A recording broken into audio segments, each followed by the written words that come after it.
ଏବେ ପନିପରିବା ବିଷୟରେ ପଢିବା। କଣ ପଢିବା? କା ବିଷୟରେ? ପରିବା ବିଷୟରେ। ଏଇଟା କୋଉ ପରିବା? ପିଆଜ। Very good. ଆଉ ଏଇଟା ଟମାଟୋ। କେମିତି ଲାଗେ ପାଟିକୁ? ଖାଇଲେ କେମିତି ଲାଗେ? କାହାକୁ ଟମାଟୋ ଭଲ ଲାଗେ ଖାଇବା ପାଇଁ? ତ ଟମାଟୋ କଣ କରିକି ଖିଆଯାଏ? ଟମାଟୋ କଣ କରିକି ମାମା ଟମାଟୋକୁ କଣ କରିକି ଦଉଛି ଖାଇବାକୁ? କଣ ଭାଜିକି ନା ସିଝେଇକି ନା ତରକାରୀ? ହଁ ସିଝେଇ ଖାଉଛି। ଏଇଟା କଣ କହିଲୁ କ୍ୟୁଟି? ଏଇଟା କଣ? ମଟର। ମଟର ତୁ କଣ କରିକି ଖାଉଛୁ? ମଟର କଣ? ତୁ କଣ ଡୁଗୁ ମଟର ଖାଇଛୁ? ମଟର କଣ କରି ଖାଉଛୁ? ହଁ ପିଠଉ ଗଲେ ଖାଉଛି ସିଏ। ତୁ କଣ ଗଲେ ଖାଉଛୁ? ପିଠଉ। ଆଉ ଏଇଟା ଏଇଟା କଣ? ବାଇଗଣ। ବାଇଗଣ କଣ ଆମେ କଣ କରି ଖାଉଛେ?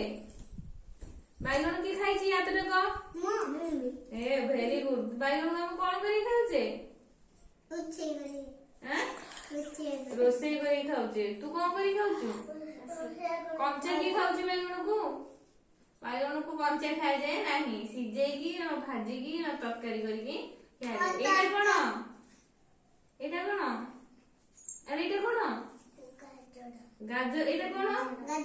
ଏଇଟା ମୂଳା। ଏଇଟା କଣ?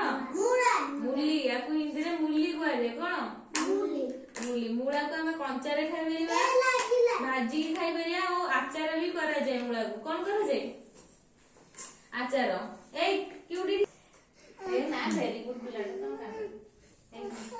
ଏଇ ଡୁଗୁ ଏଇଟା କହିବ। ଡୁଗୁ ଏଇଟା କଣ? କଲୁ ଏଇଟା କଣ ଡୁଗୁ? ଆରେ ଏଇଟା କଣ କହିଲୁ?